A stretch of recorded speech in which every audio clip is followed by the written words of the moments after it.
Welcome to International Business. My name is Sharon Huang and I will be covering these topics.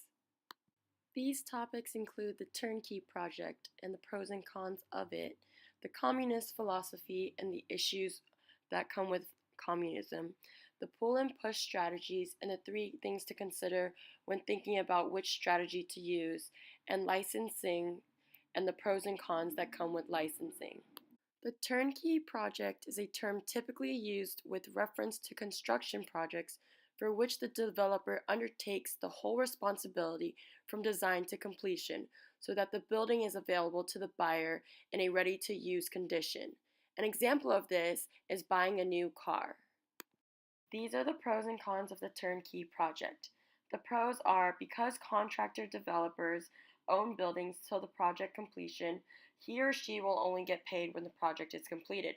This will motivate him or her to finish the job at the earliest and efficiently. It can also be less riskier than conventional FDI, and it's also a way of earning economic returns. The cons are firms have no long-term interest in foreign countries, and they may create competitors, and also the firm's process technology is valuable that could be sold to another competitor.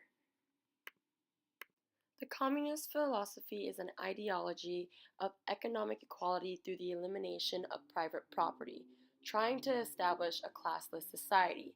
It was most famously expressed by Karl Marx, and they also included temporary leaders. They thought that capitalistic economic and political systems must be completely overthrown through revolutions. They believed that inequality and suffering resulted from capitalism because of the exploitation of workers. Government in a communist society believed that all businesses and properties must be owned by them.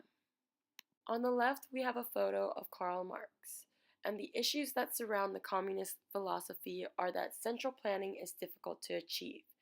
Consumers are not taken into consideration. Productivity and efficiency are difficult to achieve without profit motive for workers. And it is difficult to achieve internal balance between supply and demand without a price mechanism. Now we will be talking about two different types of strategies, the pull strategy and the push strategy.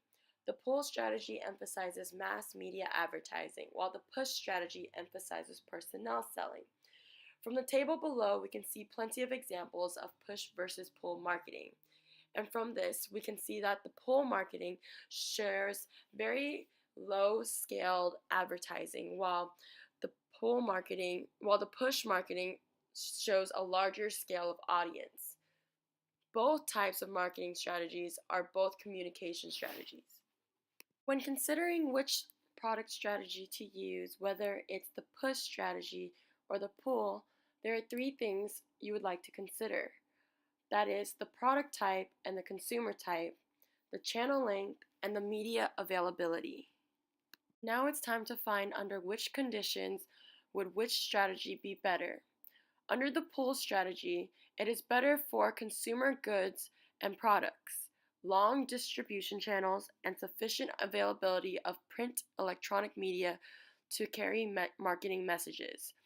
The push strategy is better for industrial or new products, short distribution channels, and low availability of print electronic media. What is licensing? A contractual arrangement in which one firm grants access to its patents, trade secrets, or technology to another for a fee. It is a contract law. It is different from a franchisor because licensor does not have control over the licensee, and licensees can sell similar licenses and products in the same area. Here are the pros and cons of licensing. The pros are firm avoids development costs and risks associated with opening foreign markets. A firm avoids barriers to investment. A firm can capitalize on market opportunity without developing those applications itself. And for the cons, a firm is without enough control to realize experience curve and location economics.